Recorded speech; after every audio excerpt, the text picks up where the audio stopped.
আল্লাহর নবী জনাবে মুহাম্মদ রাসূলুল্লাহ সাল্লাল্লাহু তাআলা আলাইহি ওয়াসাল্লাম ডাক দিয়ে বলেন, চাচা এই দেখেন কপালটা ফুলে গিয়েছে, আবু জেহেল গলার ধরে আমাকে মাটিতে ফেলে দিয়েছিল। আল্লাহ রাসূলের চাচা আবু তালিব বাপজি হাওমা করে কাঁদতে লাগলেন। আল্লাহ রাসূলের বাপজি কপাল ফাটা জায়গাটায় আবু তালিব বাপজি চুমা দিয়ে দিল। ডাক দিয়ে বলেন, ভাতিজা তোমাকে তারা মেরেছে বলে? হ্যাঁ। আল্লাহ রাসূল সাল্লাল্লাহু আলাইহি ওয়াসাল্লামকে ডাক দিয়ে বলে, ভাতিজাও আর আগামী কাল থেকে কলমার দাওয়াত দিবা না, আমাদের ধর্মের বিরুদ্ধে কথা বলবা না। আল্লাহ রাসূলকে ডাক দিয়ে বলে, বাবা তুমি যদি কলমার দাওয়াত দেওয়া যদি বন্ধ করে দাও, আবু জেহেলরা বলেছে তোমাকে 3টা পুরস্কার দেবে। 1 নাম্বার পুরস্কার দেওয়া হবে রে বাবা, দেবে হলো জালা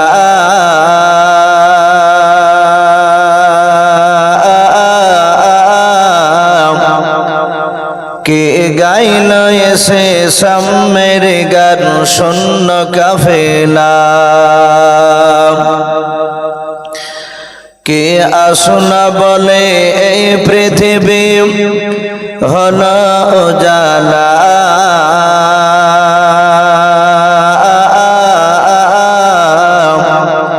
কে গাইল এসে সামের গান শূন্য কাফেলা।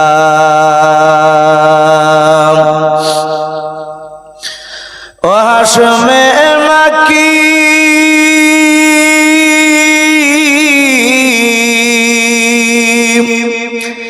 ও হাশমে মাকি মাদানী শাহে মদিনা,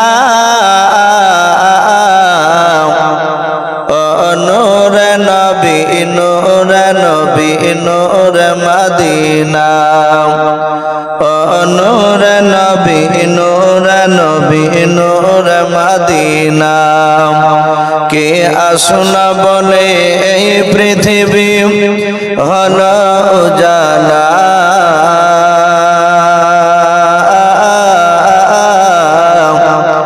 কে গাইল এসে সামের গান শূন্য কাফেলা। হযরতে ওমর করতে কতল নবীর দারে যায়,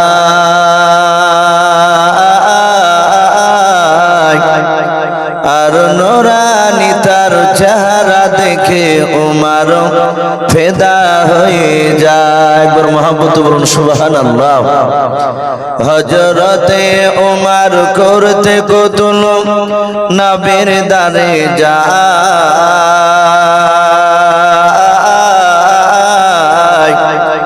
আর নূরানী তার চেহারা দেখে ওমর ফেদা হয়ে যায়। যার মায়াবী চেহারা, যার মায়াবী চেহারা দেখে ওমর হয়ে যায় নবীর দিবানা, ও নূর নবী নূর নবী নূর মদিনা, ও নূর নবী নূর নবী নূর মদিনা, কে আসনা বলে এই পৃথিবী হলো জালা,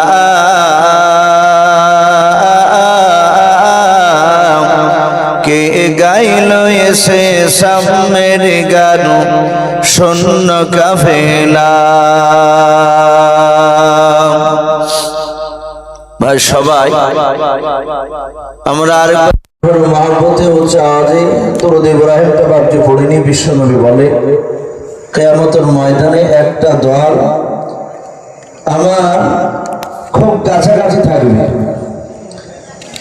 বিশ্বনবীর সাহাবারা বলেন, ইয়া রাসূলুল্লাহ হাবিবাল্লাহ তারা কারা? নবীজি বললেন, যারা আমার উপর বেশি বেশি করে দরুদ পড়বে। তবে আমরা সকলেই মহব্বতে আরেকবার দরুদ ইব্রাহিমটা পড়ে নিই। আল্লাহুম্মা সাল্লি আলা মুহাম্মাদি ওয়া আলা আলি মুহাম্মাদ কামা সাল্লাইতা আলা ইব্রাহিম وعلى آل إبراهيم إنك حميد مجيد اللهم بارك على محمد آل محمد كما باركت على إبراهيم وعلى آل إبراهيم إنك حميد مجيد صلى الله تعالى عليه وسلم শ্রদ্ধেয় জনাব আজকের জালসা নির্বাচিত যোগ্যতম সভাপতি মহাশয় ও সম্মানিত আমন্ত্রিত উলামে কেরাম ও আমার সম্মুখের শ্রদ্ধেয় বা জ্যেষ্ঠ বাবা জীবনেরা, আমার সমবয়স্ক সমজস্ব যুবক ভাইয়েরা, পর্দার আড়ালের মা বোনেরা, সকলকে জানাই আমার বুক ভরা ভালোবাসা সালাম। আসসালামু আলাইকুম ওয়া রাহমাতুল্লাহি ওয়া বারাকাতুহু।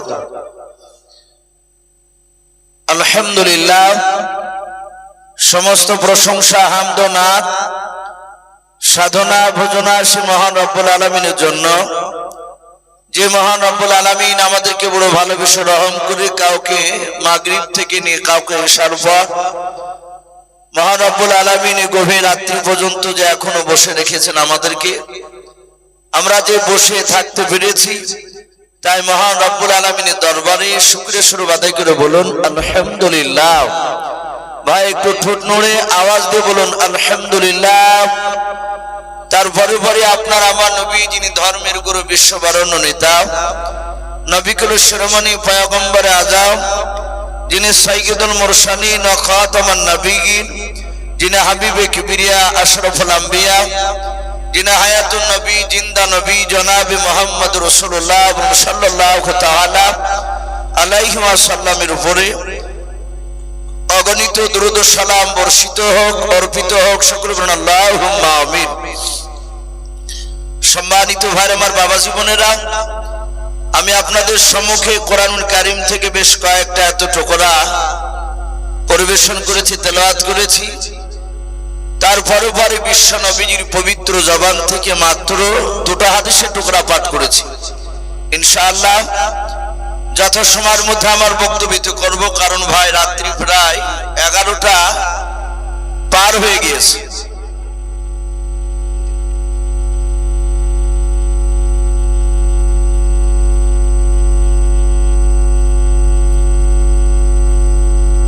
ভাই আমার পরেও এই জালসার যিনি প্রধান বক্তা উনি চলে এসেছেন। উনি বলছিলেন ইসু ভাই আমি লোক পাবো তো, আসছিলাম ওই কথা বলছি। ভাই ইনশাআল্লাহ পাবে। আমিও আশা করি যোগ্যতম মুফতি সাহেব আজকে জালসার সভাপতি হিসাবে আছে, হয়তো টাইমে বাপজি ওনাকে নিয়ে আসবে। আমি বলবো প্রতিটা বাপজি ভাইদেরকে যারা এতক্ষণ পর্যন্ত বসে আছে, আমরা জানি যত গভীর রাত্রি হয় পৃথিবীর বাপজি কোর্ট কাছারি রাত্রিবেলায় খোলা থাকে না, দিনের বেলায় খোলা থাকে, বিকালে বন্ধ হয়ে যায়। বিশ্বনবী বলেন যত গভীর রাত্রি হবে তত আল্লাহর সব রহমতের দরজাগুলো খুলে যায়। বলুন সুবহানাল্লাহ। রাত্রি তাহাজ্জুদের বাপজি টাইম শুরু হয়ে গেছে, নামাজের টাইম, যে তাহাজ্জুদের যে নামাজ ওয়াক্ত শুরু হয়। কেউ যদি বাপজি মাগরিবের পরে নামাজ পড়ে যদি তাহাজ্জুদ পড়তে লাগে, হবে? কথা বলে। ওই টাইমে তো ওয়াক্ত আসে না তাহাজ্জুদে। তো বাপজি আমি প্রতিটা বাপজি ভাইদেরকে বলবো, অনেক মানুষ বাড়ি চলে গিয়েছে, যাদের হয়তো একাই বাড়ি তারা বাড়ি চলে গিয়েছে। এবার অনেকে বলছে ভাই আর বেশি রাত্রি জাগতে পারছি না, কাল হয়তো আবার সকালবেলা উঠে কাজ করতে হবে। এভাবে অজুহাত দেখে অনেকেই চলে গিয়েছে, জায়গাগুলো ফাঁকা হয়ে গেছে। বাপ আমি আপনাদেরকে ছেলে হিসাবে একটু অনুরোধ করে বলবো যে আপনারা যদি একটু গুছিয়ে আসতেন, এসে যদি এই সামনেখানে বসে জায়গাটা একটু যদি জমে বসতেন, তাহলে নবীর সুন্নাতটা বাপজি রাত্রিবেলায় একটা জিন্দা হতো। আসু ভাই জায়গা যেহেতু হয়তো ভরপুর ছিল, মানুষ উঠে গিয়েছে, সেই হিসাবে জায়গাগুলো ফাঁকা হয়ে আছে। ভাই লজ্জা করবো না, আসি আর ওই যুবক ভাই তোমরা পিচের উপরে পেশাব করার মতো না বসে থেকে যদি একটু দয়া করে আসতে নিচে তাহলে একটু ভালো হতো। যাক মাশাআল্লাহ, একটু নড়াচড়া করেছেন আলহামদুলিল্লাহ। একটু আসে, এক হাত হাত করে যদি এগিয়ে আসে বাপজি কমসে কম একটু জায়গাটা একটু ভরপুর হবে। আমরা একটা কমসে কম সুন্নাত জিন্দা করি।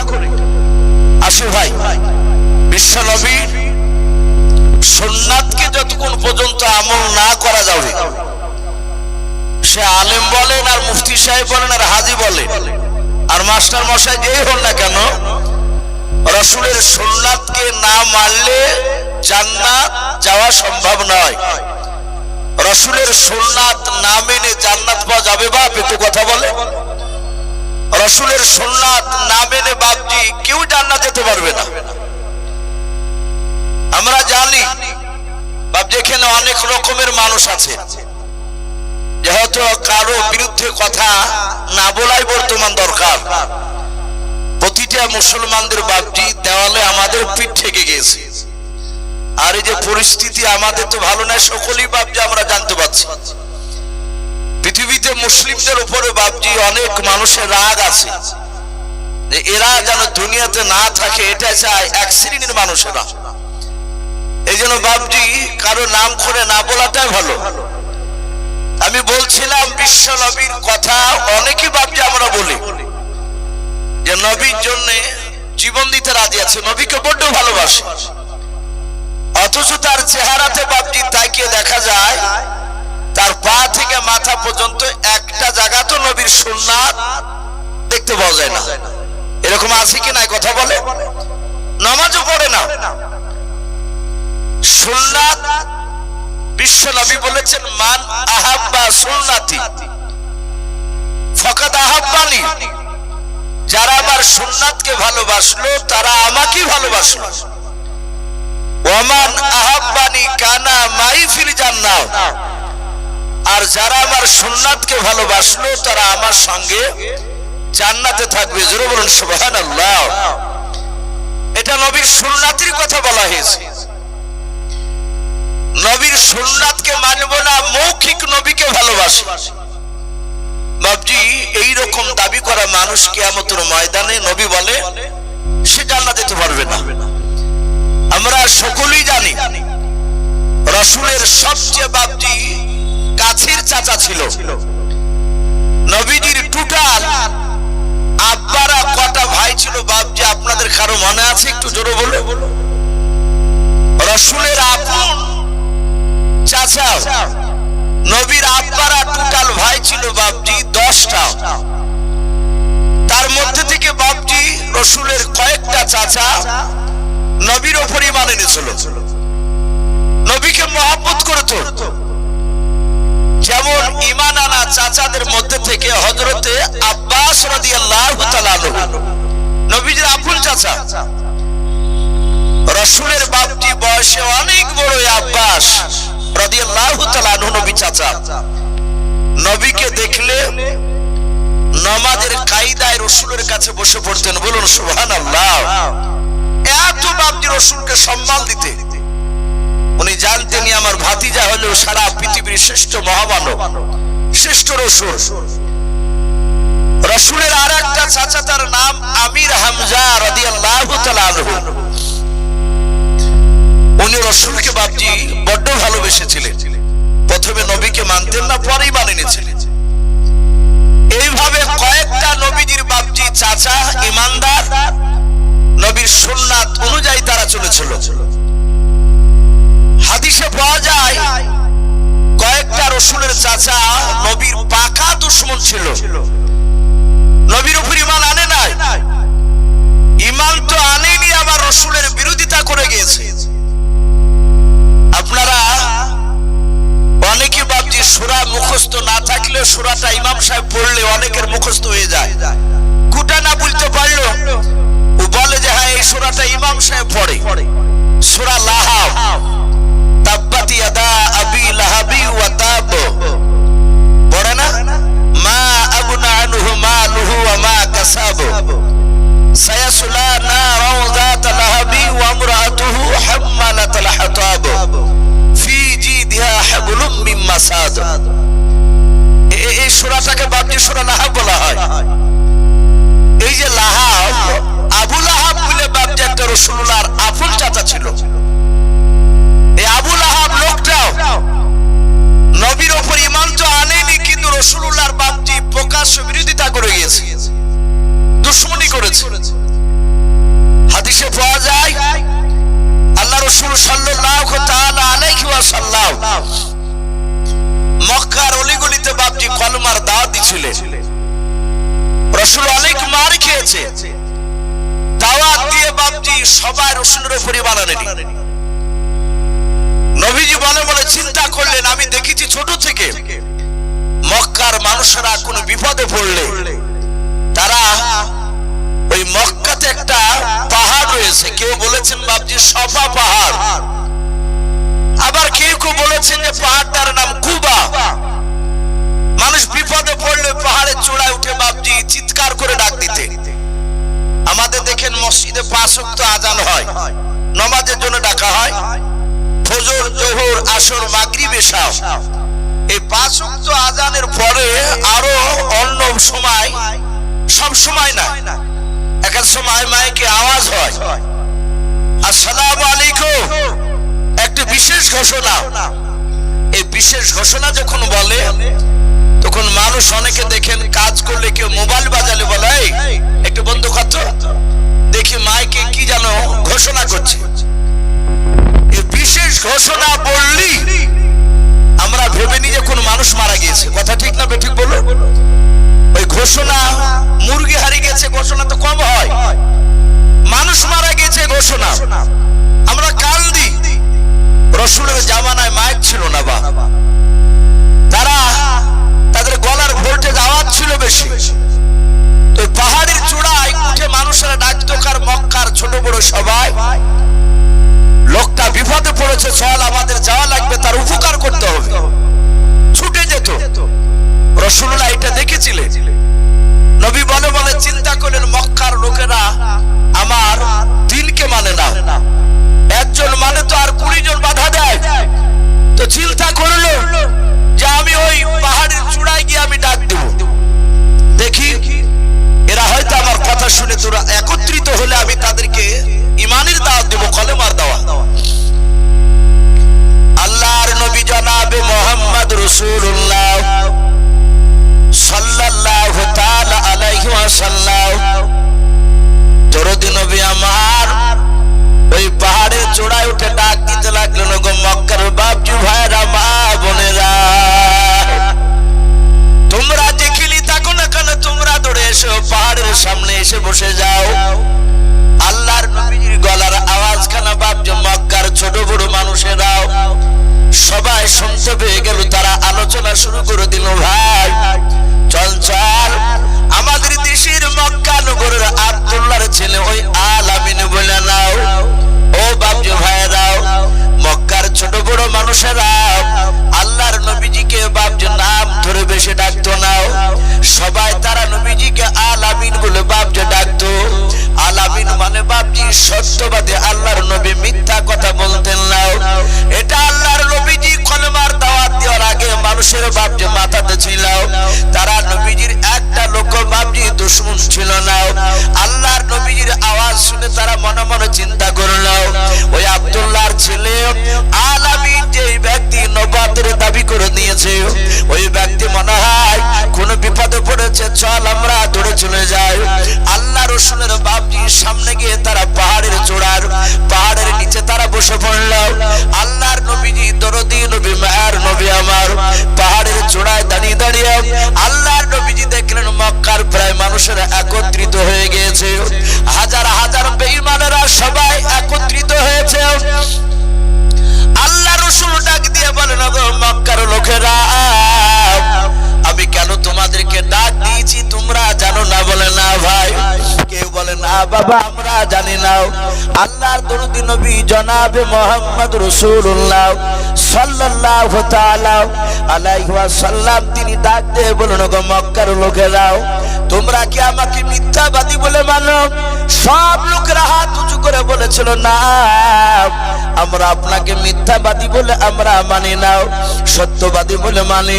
আল্লাহর নবী বলেন, ওগো মক্কার বাপজি ভাইরা মা বোনেরাও, আমি পাহাড়ের চূড়ায় আছি, আমি ডান দিকে বাম দিকে সামনে পেছন দিকে চারিদিকে দেখতে পাই। বলে হ্যাঁ। বলে মক্কার লোকেরাও তোমরা সামনের দিকটা দেখতে পাচ্ছ? বলে হ্যাঁ। কিন্তু পাহাড়ের পেছন দিকটা তলদেশটা তো তোমরা দেখতে পাও না। বলে নাও।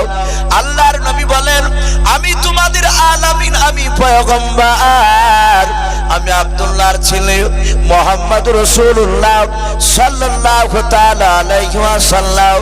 আমি যদি একবার পাহাড়ের চূড়া থেকে যদি তোমাদেরকে সম্বোধন করে যদি বলে, ওগো মক্কার লোকেরা, পাহাড়ের তলদেশে পেছন দিকে একদল তোমাদের দুশমনেরা তলোয়ার নিয়ে তীর ধনুক নিয়ে তারা দাঁড়িয়েছে তোমাদেরকে আক্রমণ করার জন্য, মারার জন্য।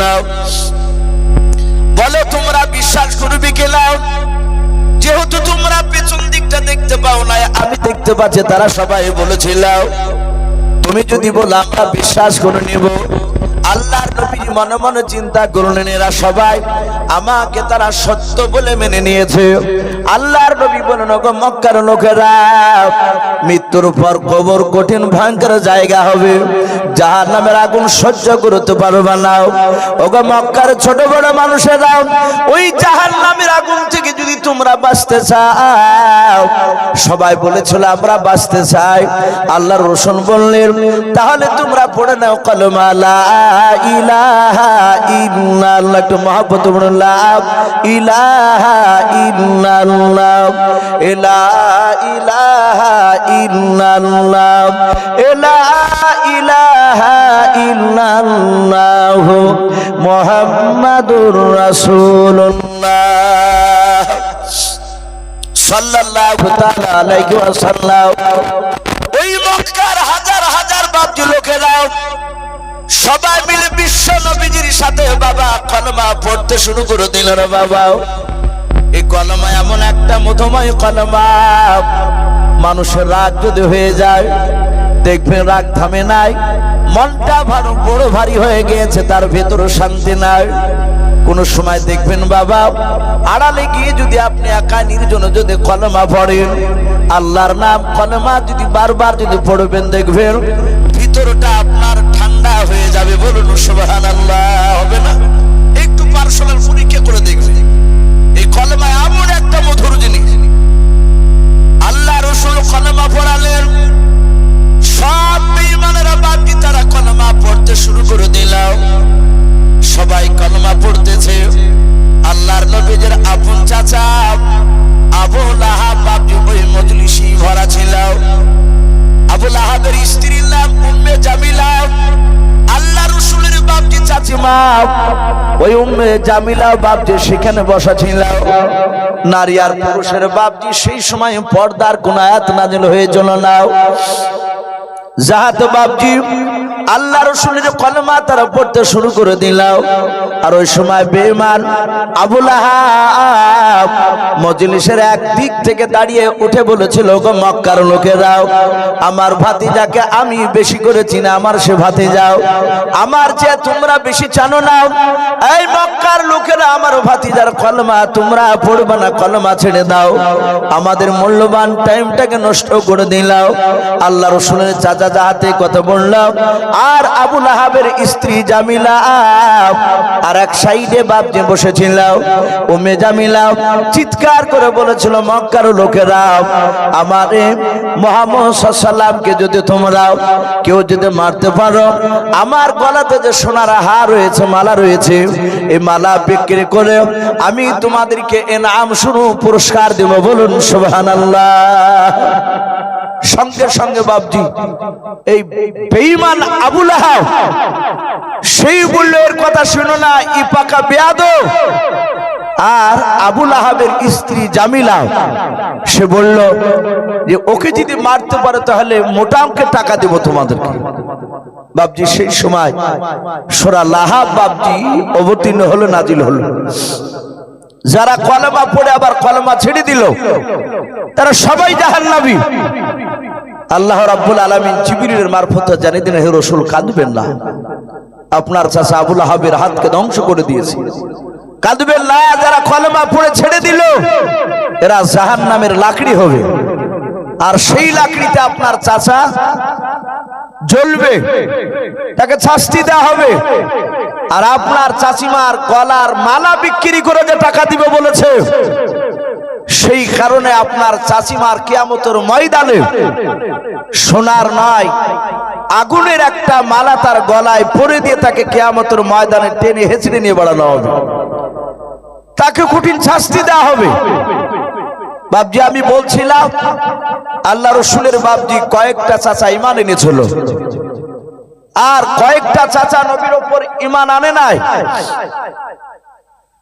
নাই, প্লাস বাপজি তার বিরোধিতা করেছে প্রকাশ্য। এই আবু লাহাব নবীর আপনার একটা চাচা আবু তালিব, রসুলের দাদার নাম ছিল আব্দুল মুত্তালিব, আর রসুলের আপন চাচার নাম ছিল আবু তালিব। এই আবু তালিব লোকটা জান্নাতি না জাহান্নামী বাপ? একটু জোরে বলুন তো, ছোট নড়ে। রসুলের চাচা আবু তালিব, এই লোকটা জাহান্নামী, সে জান্নাতি নয়। এই যে আবু তালিব লোকটা রাসূলুল্লাহর উপর ঈমান আনেনি, কিন্তু কিতাবে পাওয়া যায় হাদিসে রাসূলুল্লাহর চাচা আবু তালিবের ব্যাপারে বলা হয়েছে, নবী বলছেন সারা পৃথিবীর মানুষ আবু বকর সিদ্দিক রাদিয়াল্লাহু তাআলা আনহু বাদ দিয়ে অন্যান্য মানুষেরা আমাকে যতটা ভালোবেসেছে তার চেয়ে বেশি ভালোবেসেছে আমার চাচা এই আবু তালিব। আবু তালিব এত ভালোবেসেছিল রাসূলকে, ভালোবাসার পরেও সে জান্নাত যেতে পারেনি। হাদিসে পাওয়া যায় বিশ্ব নবীজিকে কেমন ভালোবেসেছিল। আপনারা অনেকে ভাববেন যে নবীকে এত ভালোবাসার পরেও তার চাচা আবু তালিব জাহান্নামে যাবে, ও কেমন ভালোবাসতো। সেরাতে হালবিয়া বলে বাপজি একটি কিতাব, উর্দু কিতাব, উলামে দেওবন্দের লেখা, তাতে বাপজি রাসূলুল্লাহর জীবনী দেওয়া আছে। তাতে ঘটনাটা এসেছে এ আবু তালিব রাসূলুল্লাহকে কতটা মহব্বত করতে। আমার বিশ্ব নবীর 40 বছর বয়সে কোরআন নাজিল হয়েছিল। এই কথা সত্য না মিথ্যা বলুন? নবীর বয়স যখন 40 বছর, ওই সময় গাড়ি হিরাতে রাসূলুল্লাহ ধ্যানে মগ্ন থাকতে। নবীর কোরআন নাজিল হওয়ার আগে 5 ওয়াক্ত নামাজ ছিল না, এবং কোরআন নাজিল হওয়ার পরে 5 ওয়াক্ত নামাজ চালু ছিল না। সেই সময় যে বাপজি আল্লাহর উপর ঈমান আনার ব্যাপারে ছিল, শর্ত ছিল, সেই শর্তের উপরে হযরত আল্লাহ রাসূল বাপজি ইবাদত করতে পাহাড়ের চূড়ায় গিয়ে গাড়ি হিরায় 3 দিন 4 দিন পাহাড়িন করে মাঝে মাঝে আসতেন না রাসূলুল্লাহ। বিশ্ব নবীজির অর্ধাঙ্গিনী বিবি খাদিজাতুল কুবরা রাদিয়াল্লাহু তাআলা আনহা তিনি খাবার নিয়ে যে দিয়ে আসতেন। এখানে জানি না হাজী সাহেবরা আছেন কিনা, এখনো বাপজি সেই গাড়ি হিরায় মাটি থেকে উপরে উঠতে, যেখানে কোরআন নাজিল হয়েছিল, এখনো প্রায় 1.5 ঘন্টার উপরে সময় লাগে বাপ। আর সেই সময় রাস্তা অত পরিষ্কার ছিল না, এখন তো জায়গা জায়গা আরাম করার জায়গা করে দিয়েছে। মানুষ উপরে উঠতে গিয়ে শরীর ক্লান্ত হলে একটু রেস্ট নিবে, ওই জায়গাতে আরাম করবে। তো বিশ্ব নবীর অর্ধাঙ্গিনী বিবি খাদিজা খাবার দিতে গিয়ে অনেক সময় হাত স্লিপ করে পড়ে যেত।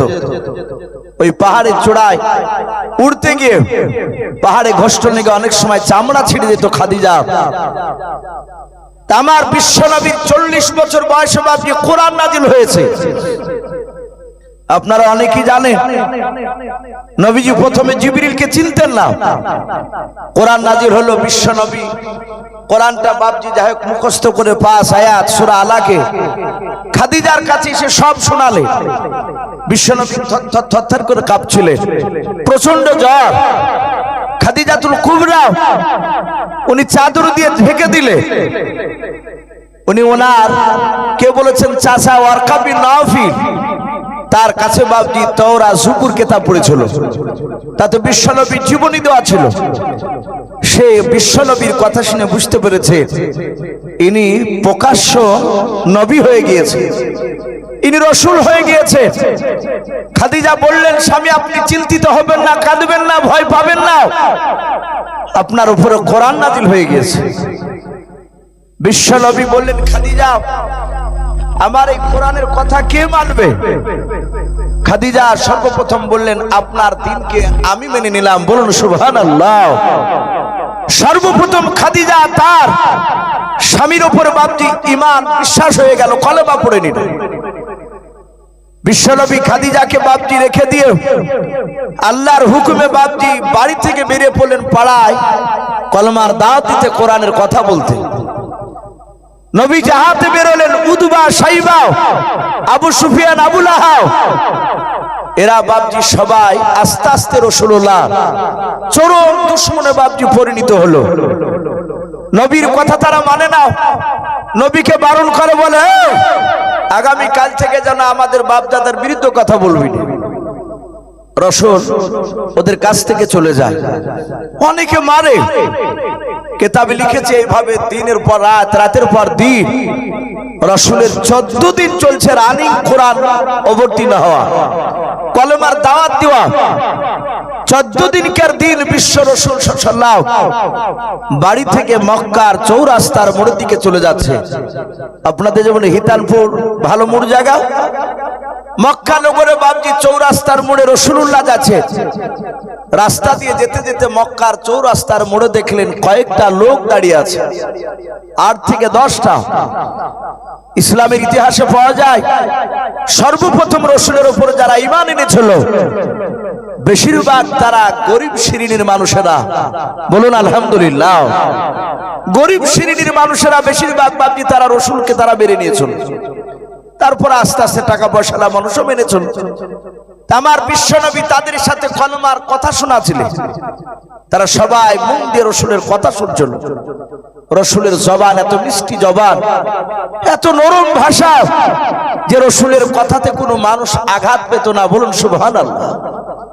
আজ আমাদের অনেকের হাতের দ্বারা, জবানের দ্বারা আঘাত হয়ে যায়। রাসূলের এত সুন্দর কথা ছিল।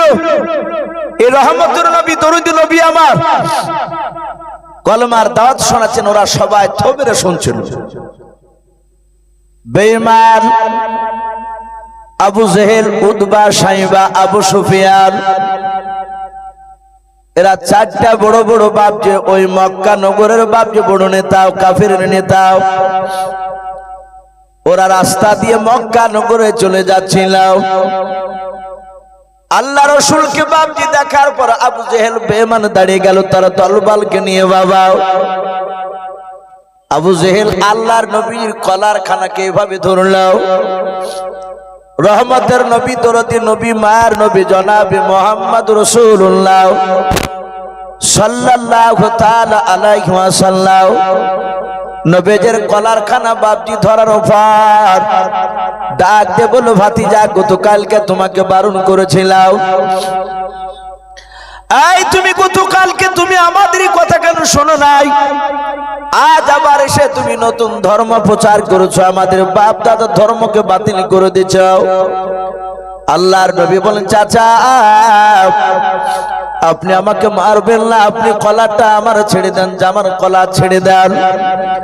ওগো চাচা, আমাকে রহমতের নবী করে আল্লাহ দুনিয়ার বুকে পাঠিয়েছে, মানুষ জাহান্নাম থেকে যেন জান্নাত চলে যায় সে রাস্তা দেখানোর জন্য আল্লাহ আমাকে পাঠিয়েছে। ও চাচা আপনি আমার কথাতে আঘাত পাবেন না, চাচা আপনারা ভুল করেছেন। আল্লাহ রাসূলের বাপ যে কথা শুনলো না, আবু জেহেল বিশ্ব নবীর উপর রাগান্বিত হয়ে নবীজের কলার কানা ধরে বাপ যে টান মেরে রাসূলকে ফেলে দিলেন। আল্লাহর নবীজি পড়ে গেলেন। বিশ্ব নবীজি পড়ে যাওয়ার পর কপাল খানা দেখছে একটা পাথরে লেগে নবীজির কপাল খানা ফেটে রক্ত বেরিয়ে গেল। আল্লাহর নবীজি রক্ত খানা মুছিলেন, জায়গাটা ভুলে গেল। আল্লাহ রাসূল বলেন, চাচা আমি তো কোনো অন্যায় কথা বলি নাই। ওগো চাচা, আপনাকে আমি আঘাত জন্য কথা বলি নাই, শুধু বলেছে চাচা আল্লাহকে মানতে হবে, বাপ দাদা ধর্ম করা যাবে না। আল্লাহর নবী জনাবে মুহাম্মদ রাসূলুল্লাহ সাল্লাল্লাহু তাআলা আলাইহি ওয়াসাল্লাম বিশ্ব দরজে নবীর কলার খানা ধরে বাপজি ধাক্কা মেরে ফেলে দিল। আল্লাহর নবীকে বলল এখন বেরিয়ে যাও, আগামী কাল থেকে যেন কলমার দাওয়াত দিবে নাও। যদি আগামী কালকে কলমার দাওয়াত যদি দিতে দেখে নি, এ ভাতিজা আমরা সবাই মিলে মারতে মারতে তোকে মেরে ফেলবো, দুনিয়ার বুকে আর জিন্দা বেঁচে রাখবো না। আল্লাহ রাসূল বাপজি কাঁদতে কাঁদতে চলে গেলেন। এইদিকে বেঈমান আবু জেহেল, উতবা, সাইবা, আবু সুফিয়ান, চারটা বড় বড় নেতা বেঈমানেরাও তারা মুড়ি বাপজি বসে আছে। হঠাৎ করে ওই সময় আল্লাহ রাসূলের বাপজি আপন চাচা আবু তালেব বলে জানাম ছিল, উনিও বাপজি কুরাইশ বংশের, মক্কা নগরে আবু জেহেলের মতো বাপজি উনিও একজন বড় নেতা। সমাজের বাপজি নয়, নিজের বংশের বাপজি বড় নেতা। আবু তালিব যা কথা বলবে ওই কুরাইশ বংশের লোকেরা সবাই মেনে নেবে। আল্লাহ রাসূলের চাচা মক্কা নগর দিয়ে চলে যাচ্ছিলেন। ওই মক্কা নগরে বাপজি যাওয়ার পর দেখে আবু জেহেল, উতবা, সাইবারা দাঁড়িয়ে আছে। আবু তালিবকে বলল, ভাই কি ব্যাপার, সব নেতাগুলো এখানে বসে? আমরা অনেক সময় ৩-৪টে ছোট নেতা হোক আর বড় নেতা হোক একসাথে বসলে ওদের লেভেলের যারা লোক যাদের সাথে বন্ধুত্ব থাকে তারা দেখে বলে, ভাই কি ব্যাপার, সব মোড়লগুলা এখানে? আবু জেহেলকে হাতে জিজ্ঞাসা করলো, ভাই খবর কি, সবাই এখানে চারজন নাই? আবু জেহেল কিচ্ছু বলল না, একদম মনক্ষুণ্ণ অবস্থায় বসে, মনটা ভারী। উতবা, সাইবা বলল, আমরা এদিক দিয়ে যাচ্ছিলাম, তোমার ভাতিজা কে দেখে আমরা এখানে দাঁড়িয়ে গেলাম। আবু তালিব, তোমার ভাতিজা দিনের দাওয়াত দিছিল, কলমার দাওয়াত। আবু জেহেল বলল, ভাই আবু তালিব, তোমার সম্মানের দিকে তাকে তোমার ভাতিজার গায়ে হাত তুলি নাই, আমরা বেশি মারি নাই। তুমি কি জানো তোমার ভাতিজার ব্যাপারে? আবু তালিব বলল, অবশ্যই জানি আমি। আজ 14 দিন হচ্ছে সে নতুন ধর্ম প্রচার করছে, আমাদের বাপদাদা ধর্মের বিরুদ্ধে কথা বলেছে।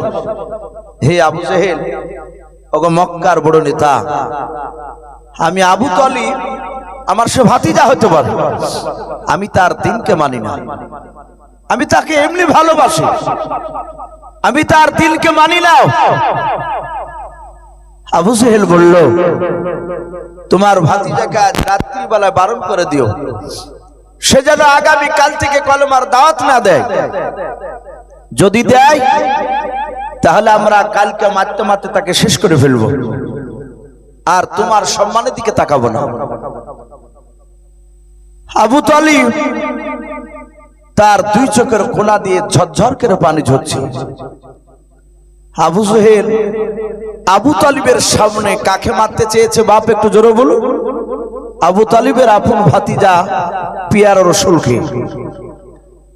আবু তালিবের চোখ দিয়ে পানি ঝরছে, আমার ভাতিজাকে মারবো বলেছে।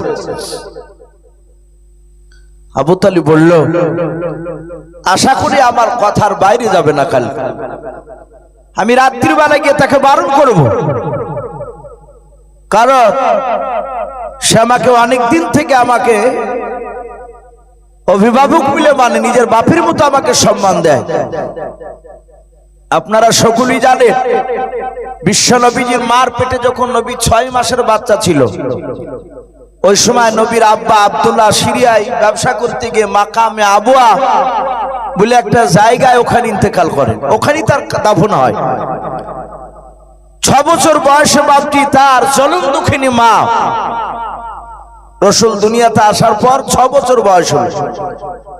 ওই সময় নানার বাড়ি থেকে আস্তে আস্তে ওই মাকামে আবুয়ায় বাপের কবর জিয়ারত করে এসে দেখছেন তার জনম দুঃখিনী মাও ইন্তেকাল করে গেছে, বেঁচে নাই।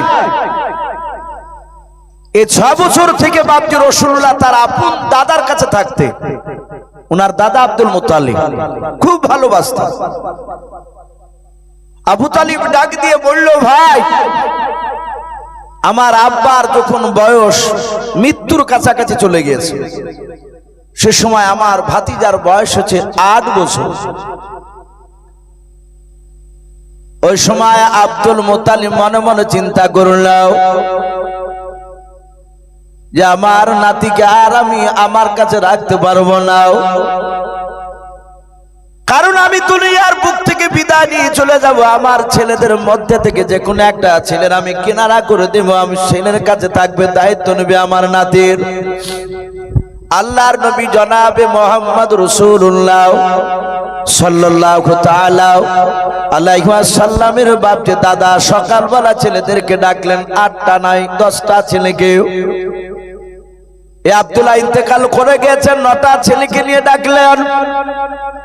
আমার নবী যে আব্দুল মুত্তালিবের দাদুর কোলে বাপজি বসে আছেন, ছেলেদেরকে ডেকে নিয়ে তার দাদা যে কোনো একটা ছেলের বাপ যে কিনারায় লেগে দেবেন, সেই ব্যক্তি দেখাশোনা করবে আমি ইন্তেকাল করলে।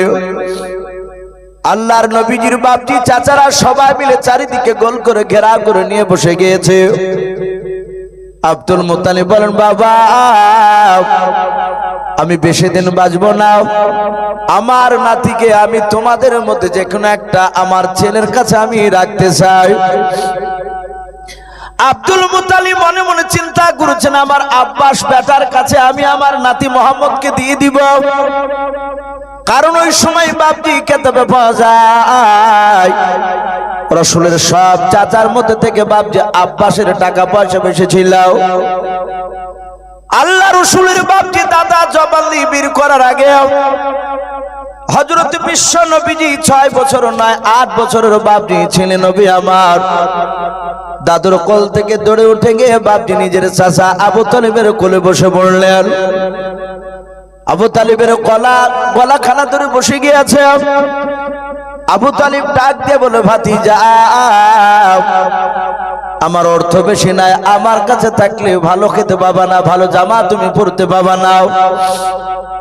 ওরে বাবা, ওই দেখো তোমার আব্বাস চাচা বসে আছে, তার কাছে যাও, তার বাড়িতে গেলে দামি দামি খাবার খেতে পাবা, দামি দামি পোশাক পাবা, তার টাকার অভাব নাই।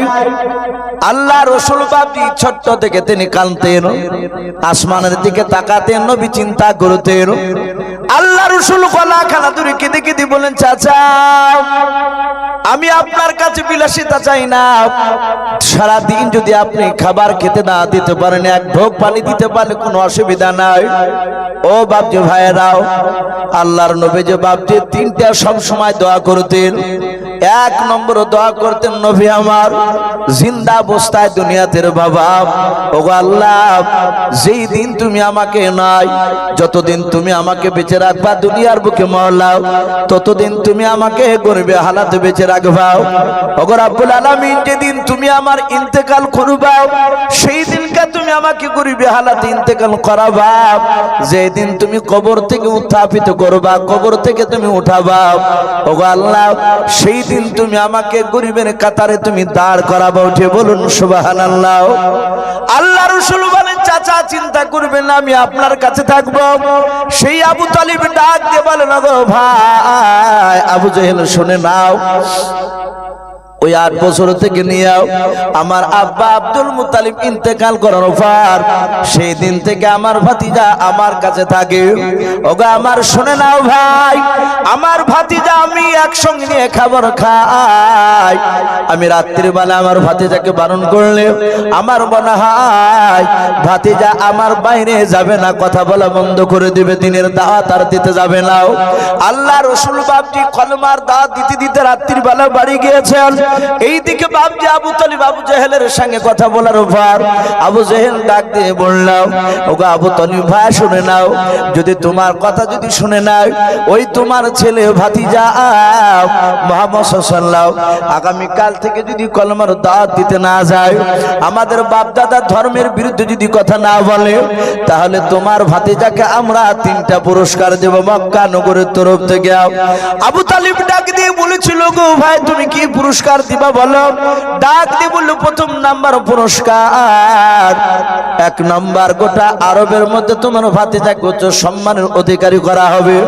2 নাম্বার শুনুন আবু তালিব ভাই, তোমার ভাতিজাকে 1 নাই 2 নাই 200টা হিষ্টপুষ্ট উডান করা হবে।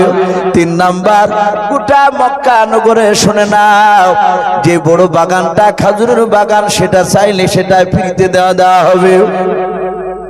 এই 3টা জিনিস পেয়ে গেলে তোমার ভাতিজাকে মৃত্যু পর্যন্ত কিছু করা লাগবে না। বলে তাই তো ভালো খবর। আল্লাহ রসুলকে বাপজি আপনারা ডাকবেন। আবু তালিব বাড়ি চলে যাওয়ার পর রাত্রির বেলা তার অর্ধাঙ্গিনী বিবি আপনার আবু তালিবের স্ত্রীকে ডাক দিয়ে বলেন, ওগো আমার বিবি শুনে নাও, একটা বাসনে তুমি একটা মানুষের মতো খাবার খুলবা নাও। ডাক দিয়ে বলেছিল প্রাণের স্বামী কজনার খাবার খুলবো বলাও। ডাক দিয়ে বলে বিবি রে, একটা বাসনে 2টো মানুষের খাবার তুমি খুলবাও। ডাক দিয়ে বলে স্বামী আপনি একটা বাসনে 2টা মানুষের খাবার খুলে কি করবেন? আপনি 2টো মানুষেরকে খাবার খেতে পারবেন। বলে ওরে আমার বিবি শুনে নাও, আমি একাই খাবো না, আমার ভাতিজাকে নিয়ে আমি 1 বাসনে খাবার খেতে যাই। ওরে আমার বিবি শুনে নাও, অনেক দিন ধরে আমার ভাতিজাকে খাবার খেতে একসঙ্গে নিয়ে নাও। আল্লাহ রাসূল বাপজি আপনার চাচা আবু তালিব বিশ্ব নবীর সাথে খাদিজার সাথে বিয়ে হওয়ার আগ পর্যন্ত রে বাবা, নবীর যেদিন থেকে 8 বছর থেকে নবীর চাচা আবু তালিবের কাছে ছিল, আল্লাহর নবীর খাদিজার সাথে যখন নবীর বয়স হয় 25 বছর, ওই খাদিজার সাথে বিয়ে করার আগা মুহূর্ত পর্যন্ত রে বাবা আল্লাহ রাসূলকে আবু তালিব 1 বাসন ছাড়া খাবার খেতেন না। বলুন সুবহানাল্লাহ। খাদিজার সাথে বিয়ে দেওয়ার পর আর আবু তালিব বাপজি একসঙ্গে নবীজিকে ডেকে খাবার খেতেন না, যে আমার ভাতিজা আর খাদিজা ওরা স্বামী স্ত্রী দুজনায় একসঙ্গে তারা খাবার খাবে। আল্লাহর নবী জনাবে মুহাম্মদ রাসূলুল্লাহ সাল্লাল্লাহু তাআলা আলাইহি ওয়াসাল্লাম নবীজি পাশের ঘরে আছে। আবু তালিবের বাপজি বাসনে 2টো মানুষের খাবার খোলা হয়েছে। আল্লাহ রাসূল ডাক দিয়ে নাই বাপজি, আবু তালিব ডাক দিয়েছিল ভাতিজা, ও ভাতিজা তুমি এসো। আল্লাহর নবী জনাবে মুহাম্মদ রাসূলুল্লাহ সাল্লাল্লাহু তাআলা আলাইহি ওয়াসাল্লাম তিনি চলে গেলেন। আবু তালিব বাবা খাবারের কাছে বসতে বলে নবীজি বসে পড়লেন। আবু তালিব বলে ভাতিজা তুমি খাবার খেতে শুরু করে দাও। ভাইরা আমার বাবা জীবনেরাও, আবু তালিব প্রথমে মনে মনে চিন্তা করলো, আমার ভাতিজাকে আবু জেহেল মারবো বলেছে, আমি যদি খাবার খাওয়ার আগে যদি কথাটা যদি বলে দেই আমার ভাতিজা আঘাত পেয়ে যাবে, আর আমার ভাতিজা যদি আঘাত পেয়ে যায় খাবার আর খাবে না। আমার ভাতিজা যদি খাবার না খায় সারা রাত আমি আবু তালিব বিছানায় ঘুমাতে পারবো না। আবু তালিব চিন্তা করছে খাবার আগে কথাটা না বলাই ভালো, খাবার খাইয়ে নে তারপরে বলবো। বাপজি এখান থেকে আমাদের একটা শিক্ষা নেওয়া দরকার। আমরা এখানে অনেক বাপজি বিবাহিত মানুষ আছে, জানি কারো 2টো ছেলে, কারো 1টা ছেলে, কারো ছেলে হয়তো হয়নি, এরকম আছে। দেখা যায় বাপজি আমরা অনেক সময় বাপরা সন্তানের কিছু কাজে আমরা রেগে যাই, আর সন্তানরা বাপজি ভুল করে, কারণ বাচ্চা ছেলে তাদের তো সেই বুদ্ধি বাপজি ভারী বুদ্ধি হয়নি। আপনার যে বুদ্ধি হবে সন্তানের সেই বুদ্ধি সমান হবে না। সন্তানদেরকে ভালো কথা বলতে গেলে অনেক সময় খারাপ ধরে নেয়, খারাপ লাগে, আর খারাপ কাজগুলো তাদেরকে বাপজি ভালো লাগে করতে। তো বাচ্চা ছেলে বাপজি অনেক সময় ছেলেতে রাগ করে, আমরা কি করি, কোনো দুষ করে ফেলে ছেলেকে মারিয়ে বাড়ি থেকে বের করে দিই। বাপে বের করে দেয়, তার স্ত্রীকে বলে যে আমার সন্তানকে আর খাবার খেতে দেবা না। ও কোথায় খাবে তা জানি না, সন্তানকে বের করে দেয়। সন্তান চলে যায় বাইরে, বাড়ির বাইরে দাঁড়িয়ে থাকে। মা কিন্তু বাপজি ঘুমাতে পারে না, দেখে যে ওর স্বামী তো নাই, পাশ থেকে লুক করে ছেলেকে ডেকে নিয়ে আসে, রান্নাঘরে নিয়ে গিয়ে খাবার খেতে দিয়েছে। এই কাজ আর করবি না, তোর আব্বা দেখতে পারে না, ওই কাজ কেন করিস? খাবার বাপজি 2বার 3বার যাহাতে মুখে দেয়, আর অমনি বাপ ঢুকে গিয়েছে, দেখছে তো ছেলেকে খাবার খেতে দিয়েছে। অনেক সন্তানের বাপ রাগ সামলাতে না পেরে সন্তানের সামনে থেকে খাবারের বাসন কেড়ে নেয়, যে ছেলে বাপজি খাবার খেতে বসেছে, তার হয়তো দেখা গেল তার বিবিকে ধরে মারে, আয় খেতে দিলি কেন? সন্তান রাগ করে থাকতে না পেরে হয় গলায় দড়ি দেয়, না হলে বিষ খেয়ে মারা যায়। এরকম হয় নাকি হয় না বলেন? অনেক সময় হয়। এই জন্য বাপজি সন্তান ভুল করলে খাবার খেতে বসে বাপজি খেতে খেতে কথাটা বলবেন না, খাবার খাওয়ার পরে বলবে, তাকে ঠান্ডা ভাবে কথা বুঝে বলবে।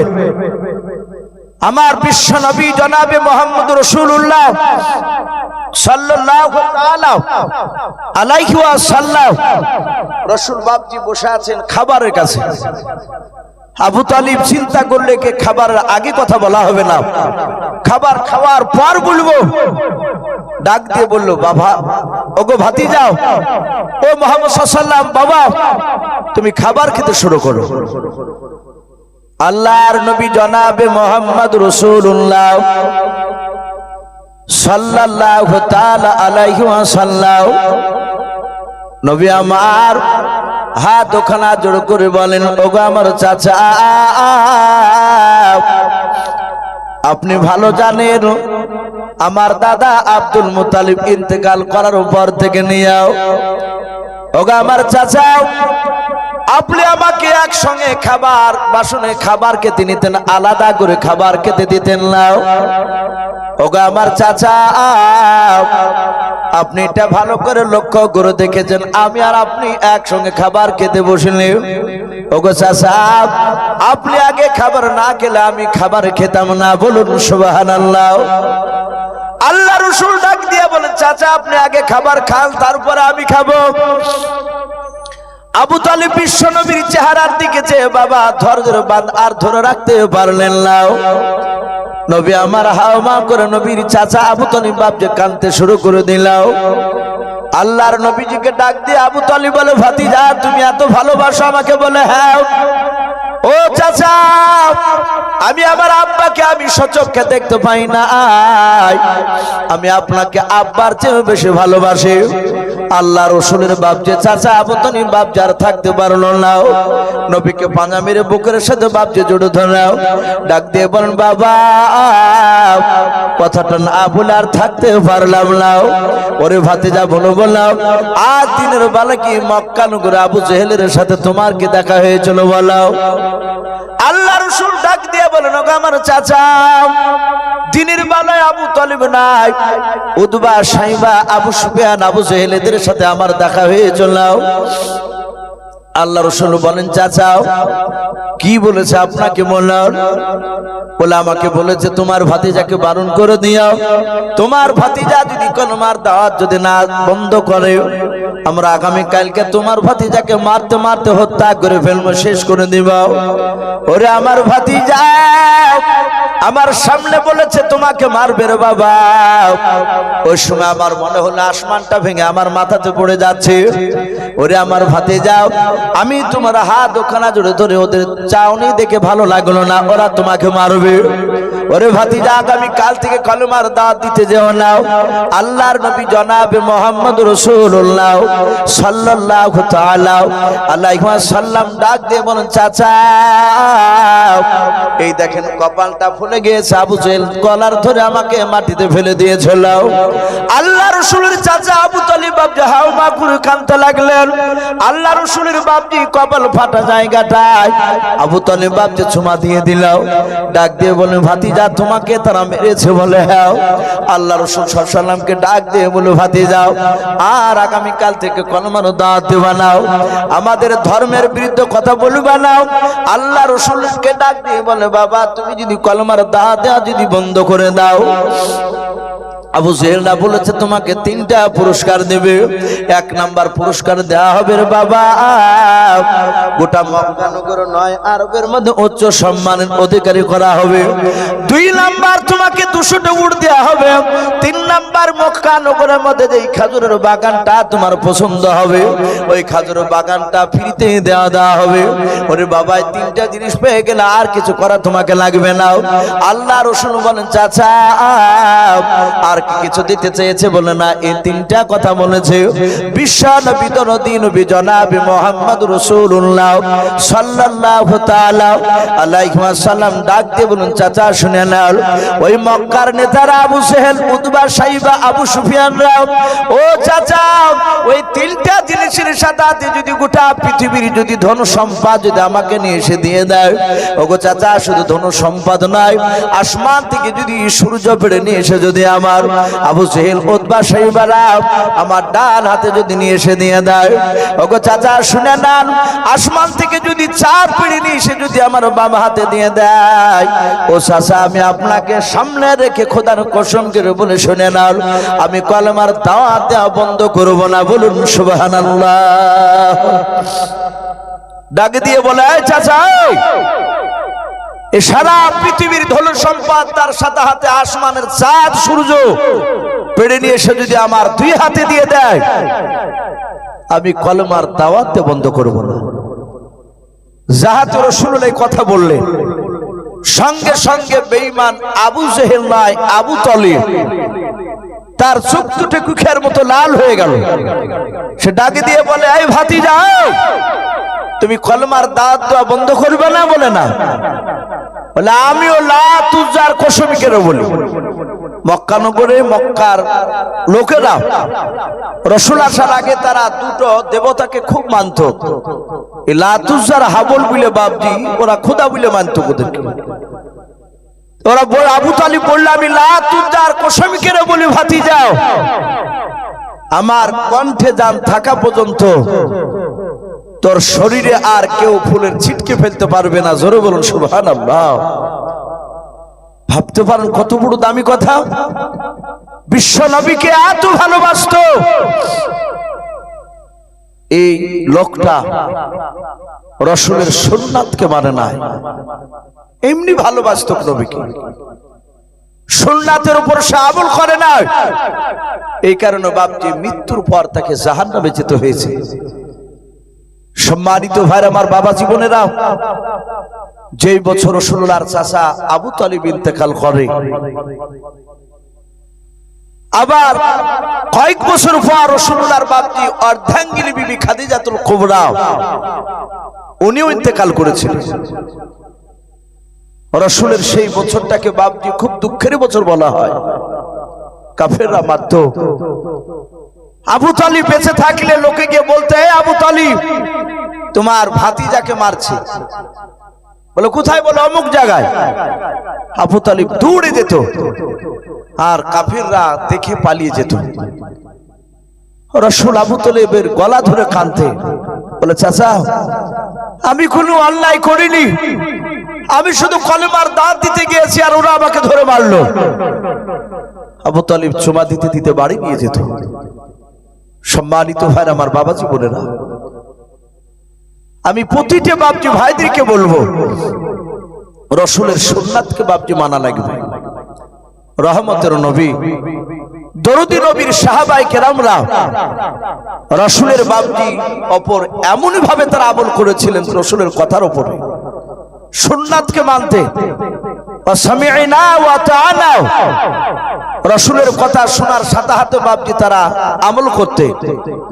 রহমতের নবী সাহাবায়ে কেরামরা বাপজি রাসূলের কথা আমল করতে গিয়ে, মানতে গিয়ে তারা জীবন দিতে বাপজি তারা পিছু পা হটতেন না, ভয় করতেন না। হাদিসে পাওয়া যায় আল্লাহ রাসূল মসজিদে নববীতে বাপজি সাহাবাদেরকে সবাই বসে রেখেছে। সব সাহাবারা বাপজি বসে আছে, নবী আমার মিম্বারে বাপজি বসা। রহমতের নবী সাহাবাদের দিকে তাকিয়ে বলেন, গো সাহাবায়ে কেরাম, আমাকে আল্লাহ পূর্ণাঙ্গ দিন দিয়ে পাঠিয়েছে। বাপজি আমরা আর কিছুক্ষণ বসি, ইনশাআল্লাহ এই জালসার প্রধান বক্তা তিনি হয়তো আসবে। রাত্রি প্রায় 12টা বাপজি আপনার পার হয়ে গেল। তো সেই হিসাবে আমি বলবো বাপজি, আপনারা হয়তো অনেকে চেয়ে আছে যে প্রধান বক্তার কথা কিছু আমরা শুনবো। তো যাই হোক, মুফতি সাহেব আমার বন্ধু মৌলানা মুক্তার সাহেব হয়তো আলোচনা করে ঠিক টাইমে নিয়ে আসবে। আর কিছুক্ষণ বসি ভাই, আমরা ইনশাআল্লাহ আখিরি দোয়া নিয়ে বাড়ি যাবো। বলুন ইনশাআল্লাহ। ভাই আমি বলছিলাম রসুল বাপজি সাহাবাদেরকে বসে নিয়ে বলেন, এই সাহাবারা, আমাকে পূর্ণাঙ্গ দিন দিয়ে পাঠিয়েছে, আমার পরে আর নবী রসুল আসবে না। আসবে কথা বলে, নবীকে আল্লাহ পাঠিয়ে দিয়ে বলেছেন খাতামান নবিয়্যিন, নবুয়তের দরজায় তালা মেরে দিয়েছে, আর আসবে না। কিন্তু হাদিসে পাওয়া যায় একজন নবী, তিনি বিশ্ব নবীর উম্মত হয়ে আসবে। সেই নবীর নাম হযরত ঈসা রুহুল্লাহ আলাইহিস সালাম। উনি দুনিয়াতে বাপজি 40 বছর থাকবে। একটা দিনও একটি বার মুখ দিয়ে বলবেন না যে আমি ঈসা নবী রুহুল্লাহ পয়গম্বর। উনি দাবি করবেন আমি মুহাম্মদ সাল্লাল্লাহু আলাইহি ওয়াসাল্লামের উম্মত। বলুন আলহামদুলিল্লাহ। উনি কিন্তু বাপজি উম্মত হয়ে আসবে। আলহামদুলিল্লাহ। আমরা আর কিছুক্ষণের মধ্যে ইনশাআল্লাহ প্রধান বক্তাকে নিয়ে আসব। উনি অত্যন্ত মিষ্টিভাষী, কোরআনের একজন মুফাসসির। শুধু মুর্শিদাবাদ জেলা না, গোটা পশ্চিমবঙ্গের একজন খ্যাতনামা নামকরা মুফাসসির, অল্প বয়সী, অত্যন্ত ভাষা মিষ্টি। তিনি বাংলাদেশ থেকে মুফতি পাশ করেছেন। খুবই আকর্ষণীয় বক্তা। আপনাদের সামনে কিছুক্ষণের মধ্যে ইনশাল্লাহ নিয়ে আসবো। আপনারা একটু ধৈর্যর পরিচয় দেন, একটু বসুন। ইনশাল্লাহ উনি আসবেন, বেশিক্ষণ করবেন না, অল্প একটু ওয়াজ নসিহত করে দোয়া হয়ে যাবে। আমরা একটু ধৈর্যের পরিচয় দিই। একটু বসি ভাই, এই হয়ে গেছে, একটু বসি। হ্যাঁ ভাই, আমি বলছিলাম ভাই, যেহেতু ঘোষণা শুনলেন ভাই, সে মাগরিব হয়েছে, সে 5টার কয়েক মিনিটে আজান হয়, তাহলে রাত্রি 12টা মানে বিরাট রাত্রি। তো যাই হোক ভাই, একটু ধৈর্য ধরে বসি। প্রধান বক্তার আর সামনে কিছু মানুষ না থাকলে বেচারা হয়তো কষ্ট পাবে, বলবে যে মুর্শিদাবাদে গেলাম আর লোক নেই। আলহামদুলিল্লাহ যথেষ্ট মানুষ আছে। কারো যদি ইস্তেঞ্জার প্রয়োজন হয় উঠে গিয়ে হয়তো আবার সেটা আবার এসে বসে যাবে। ওনারও কিছুক্ষণ বাপজি কথা বয়ান শুনে ইনশাল্লাহ দোয়া নিয়ে ইনশাল্লাহ বাড়ি যাবে। আমি বলছিলাম আল্লাহ রাসূল সাল্লাল্লাহু তাআলা আলাইহি ওয়াসাল্লামের সাহাবারা, তারা মৃত্যুকে ভয় পায়নি, নবীর কথা কি তারা মেনে নিয়েছে? আপনারা সকলেই জানেন রাসূলের বাপজি একজন সাহাবা তাহিয়াতুল কলবি রাদিয়াল্লাহু তাআলা আনহু বলে নাও। এ নবীজির বাপজি সাহাবা, রাসূলের দ্বীনের দাওয়াত রোম দেশের সম্রাট হেরাক্লিয়াস বাপজি সে বাদশার কাছে গিয়েছিল দাওয়াত দিতে। একা শুধু তাহিয়াতুল কলবি, রোম দেশের সম্রাট বাদশা সে বেঈমান, তার প্রজারা বেঈমান, কিন্তু বাপজি তার অত্যন্ত বুদ্ধি ছিল। নবীজি তার বুদ্ধির প্রশংসা করেছে। তার দরবারে দিনের বেলায় 5000 বেঈমান বসে থাকতো তার সঙ্গে, তার সাথে মশওয়ারা করতো সব লোকেরা। তো সেখানে বাপজি গিয়েছে তাহিয়াতুল কলবি সাহাবা, চিঠি নিয়ে, নবীজির চিঠি নিয়ে কলমার দাওয়াত দিতে। রোম দেশের সম্রাট বিশ্ব নবীজির সাহাবা তাহিয়াতুল কলবিকে কাছে ডেকে নিল। ডাকার পর বলে, এই কোথা থেকে এসেছো, তোমার নাম কি? বলে আমার নাম তাহিয়াতুল কলবি। এসেছো কোথা থেকে? বলে মদিনা থেকে। কেন? বলে বিশ্ব নবী মুহাম্মদ সাল্লাল্লাহু আলাইহি ওয়াসাল্লাম তিনি কলমার দাওয়াত নিয়ে পাঠিয়েছে, আপনাকে চিঠি দিয়েছে, এই কলমা পড়ে নেন। কলমা পড়লে আপনার জীবনের গুনাহ সব মাফ হয়ে যাবে।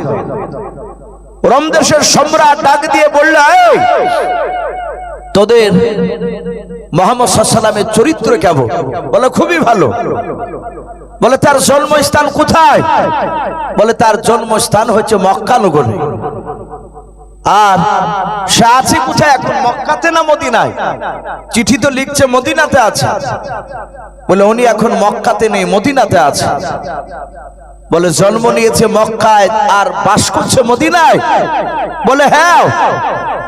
রোম দেশের সম্রাট তার প্রজাদেরকে বললো একে বেঁধে রাখ। তাহিয়াতুল কলবি সাহাবাকে বাপজি বেঁধে রাখলো।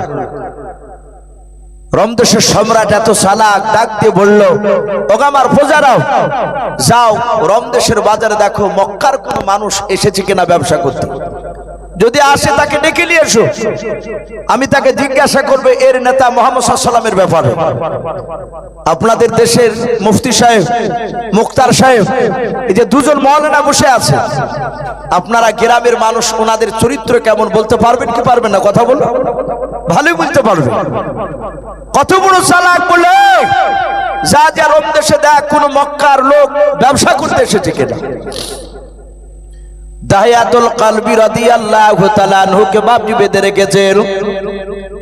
উনি মনে মনে চিন্তা করেন, আল্লাহ আমাকে মনে হয় আর জিন্দা ফিরে যেতে দেবে না, জবাই করে দেবে।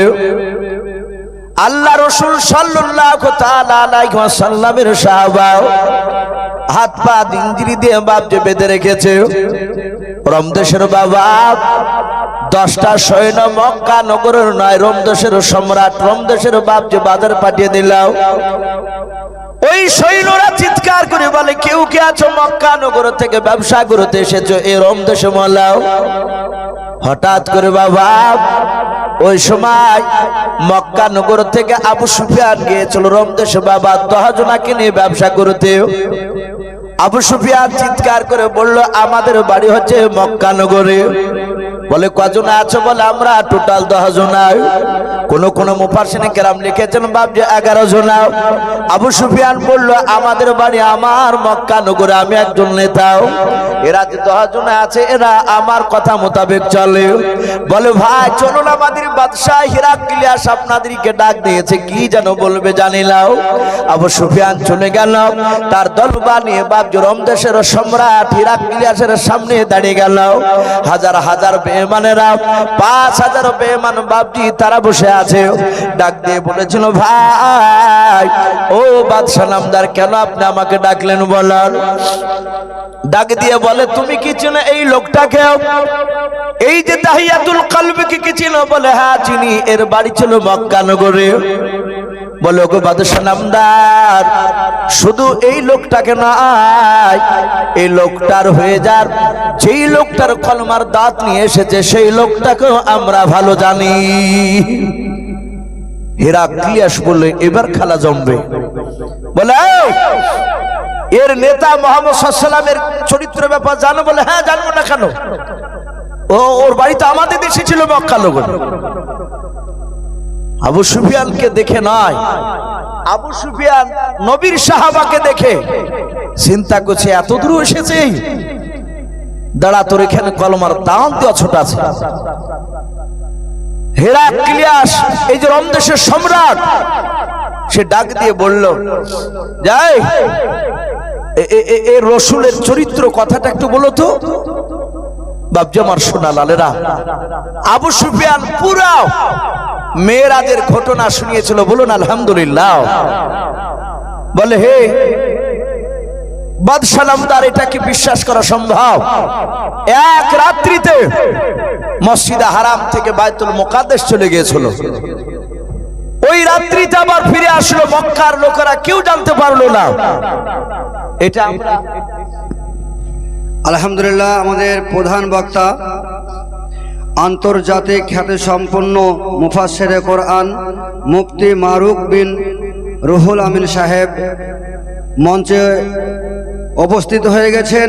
কিছুক্ষণ পরে ইনশাল্লাহ তাকে আমরা তার বক্তব্য রাখার জন্য বলবো। তো আমার ভাই ইউসুফ আলীর বক্তব্য অত্যন্ত মিষ্টি ভাষী দিয়ে তিনি বক্তব্য দিচ্ছেন। মেয়েরা তার বক্তব্য খুব শুনে, আমি তাকে আর 10-15 মিনিট সময় দেবো, দিয়ে ইনশাল্লাহ প্রধান বক্তাকে তুলব। 15 মিনিটের মতন একটু আপনারা ধৈর্য ধরুন। যাক ভাই, আমি বলছিলাম এই কথাটা 2-4 মিনিটের মধ্যে শেষ করে দেবেন ইনশাআল্লাহ। বক্তা চলে আসলে আর কথা বলা ঠিক নয়। আর যেহেতু রাত্রি অনেক হয়ে গেছে ভাই, আর টাইমটা হয়তো পেছনে হয়তো অনেক টাইম লস চলে গেছে। তো যাই হোক, উনি চলে এসেছে, আমি আর লম্বা চড়া করব না। আমি বলছিলাম সেই হিরাক্লিয়াস রোম দেশের সম্রাট, তাকে ডাক দিয়ে আবু সুফিয়ান বলল, এই মেরাজের ঘটনা আমরা কি বিশ্বাস করি না? ওদের মতো যারা পাগলা তারাই বিশ্বাস করে। হে বাদশাহ, আপনি কি বিশ্বাস করে? এক রাত্রির বেলা এতটা রাস্তা চলে গেল, অতিক্রম করে আবার চলে আসলো, কেউ জানতে পারলো না, এটা সম্ভব নয়। মক্কা প্রায় উঠে যদি চেপে যাওয়া যায় 14 দিন 14 রাত লাগবে মসজিদ হারাম থেকে বাইতুল মুকাদ্দাস যেতে, আর এক রাতে চলে গেছে। এটা সম্ভব নয়। সম্রাট, রোম দেশের সম্রাট বলল এটা পাকা মিথ্যা কথা। বলে হে বাদশা, আমরা বিশ্বাস করি না, ওদের মতো পাগল তারা বিশ্বাস করেছে। আবু সুফিয়ানের যে মিরাজের ঘটনা শোনালো, ডাক দিয়ে বলল আপনি জিজ্ঞাসা করুন, আমি মিথ্যা কথা বলিনি। সাহাবাকে জিজ্ঞাসা করলো, রোম দেশের সম্রাট, যাই আবু সুফিয়ান যে কথা বলে এটা মিথ্যা? বলে না, চুল পরিমাণ মিথ্যা বলে না, একদম সত্য বলেছে। বলে তাহলে তোরা মিথ্যাবাদী আর এই আবু সুফিয়ান সত্যবাদী, এটা সম্ভব নয়, মেরাজের ঘটনা আমি বিশ্বাস করি না। রোম দেশের সম্রাট বলল, 5000 লোক বলে হুজুর প্রথমে বলেছিলাম একে জবাই করে, আপনি করেননি, জবাই করে দিলেন। জাহাতে বাপজি জবাই করতে যাবে রে বাবা, ওই সময় ওই রোম দেশের সম্রাটের দরবারে বাপজি 5000 মতো বেঈমানরা বসেছিল। তাদের মধ্যে থেকে আপনার রোম দেশের সম্রাটের বাপজি দরবারে একটা বৃদ্ধ বাপজি মানুষ চিৎকার করে বলেছিল, ওগো বাদশাহ, এই যে আবু সুফিয়ান মেরাজের ঘটনা শোনালো, এই ঘটনা আপনি বিশ্বাস করেন আর আপনার প্রজারা বিশ্বাস করেন আর না করেন, শুনে নেন, আমিও তো আপনার একজন প্রজা। আমি আবু সুফিয়ানের মেরাজের ঘটনা নবীজের ব্যাপারে যে শোনালো, ওই দাহিয়াতুল কলবি বলেছে এটা সত্য ঘটনা। কিন্তু আবু সুফিয়ান আপনি সকলে মিথ্যা বলেছেন। হে বাদশাহ নামদার, আমি বারহাত সত্য বলে মেনে নিলাম, জোরে বলুন সুবহানাল্লাহ। হেরাক্লিয়াস রোম দেশের সম্রাট এভাবে মুখটা ফিরে নিয়ে বলেছিল, তুমি কি নবীজিকে চিনো? বলে চিনি নাও। বলে সাহাবাকে দেখেছো? বলে নাও। তাহলে তুমি মেরাজের ঘটনা কেমন করে বিশ্বাস করলে? তুমি বলো, ডাক দিয়ে বলাও। আবু সুফিয়ানের নাই বাবা, ওই রোম দেশের বাপজি দরবারে একজন বৃদ্ধ মানুষ বলেছিল, ওগো বাদশাহ, আপনার দরবারে কয়েক বছর পূর্বে আমি আপনার দরবারে ছিলাম। লাও, কয়েক বছর আগে আমার বাড়ি ছিল ওই ফিলিস্তিন বাইতুল মুকাদ্দাসের পাশে। ওগো বাদশাহ নামদার, যেই দিনকা বিশ্ব নবীজি মসজিদে এসেছিলেন, আবু সুফিয়ান বলল আরবিতে মাসটা ছিল রজব মাস। তারিখটা সেও বলেছে 27 তারিখ। হে বাদশাহ, ওই রাত্রিবেলায় সকালবেলায় এসে দেখেছিলাম দরজাতে একটা পাথর ছিদ্র করা। সেই পাথরের গুড়িতে দেখলাম দরজার গুড়িতে একটা জানোয়ারের ছাপ পাই। এর কথার সাথে মিলে যাচ্ছে, তাই মেরাজের ঘটনা সত্য। বাপজি লাস্টে দাহিয়াতুল কলবি সাহাবাকে বাপজার মারলো না, তার হাতে হাত কলমা পড়ে মুসলমান হয়ে গিয়েছিল। আমরা বলার উদ্দেশ্যে এই সাহাবারা রাসূলের কথা মানতে গিয়ে তারা জীবন কুরবান দিতে বাপজি ভয় পায়নি, অনেক জায়গায় জবাই করে দিয়েছে সাহাবাদের। প্রতিটা বাপজি ভাইদেরকে বলবো, ভাই আমরা সকলেই নবীজি সুন্নাত অনুযায়ী চলবো, বলুন ইনশাআল্লাহ। বক্তব্য 2 ঘন্টা 1.5 ঘন্টা 1 ঘন্টা যাই বলেন না কেন, সারা রাতি ওয়াজ করেন না কেন, বক্তব্যর বাপটি সারমর্ম হচ্ছে আমরা 5 ওয়াক্ত নামাজ পড়বো, বলুন ইনশাআল্লাহ।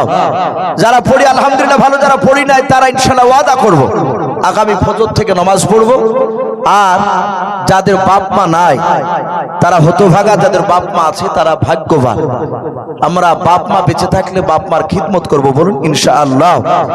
আর বাপজি হালালটাকে বাপজি গ্রহণ করব, হারামটাকে বাপজি ছেড়ে দেব ইনশাআল্লাহ।